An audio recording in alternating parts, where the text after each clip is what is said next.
Sono le grandi dive ad illuminare la scena all'81esimo Mostra Internazionale d'Arte Cinematografica di Venezia, secondo un calendario che sembra fatto apposta per far impazzire i fan.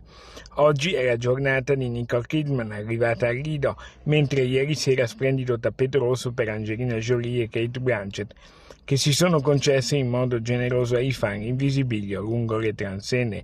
Ma tra i film alla mostra anche grandi scoperte, come l'inedito ritratto di Leopardi con la regia di Sergio Rubini. Ho scoperto che non era solo il poeta perennemente triste, con la gobba, depresso e malinconico. Ho scoperto un uomo dal pensiero multiforme, un uomo anche ironico, un uomo estremamente vitale, il cui pessimismo nasce appunto da un eccesso di vitalismo. Ho scoperto un pensiero spregiudicato e mi sembrava quindi giusto a un certo punto, come dire, regalare allo spettatore la stessa sorpresa che avevo vissuto io leggendolo più approfonditamente di quanto non avessi fatto sui banchi di scuola. E quindi poi ho scoperto, diciamo, un eterno ragazzo. Merito va a un gruppo di amici davvero sorprendente.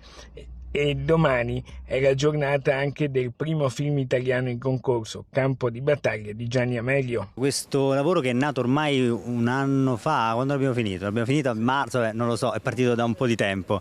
È stato un regalo che mi ha fatto Sergio. Ho fatto questo provino, poi lui mi ha scelto ed è stato un viaggio stupendo. Io mi sono appassionato insieme a Sergio Rubini quando mi ha proposto di fare Pietro Giordani, che è un personaggio veramente bello, un personaggio libero, e quindi è stato bello lavorare cercando di interpretarlo in tutte le sue sfaccettature.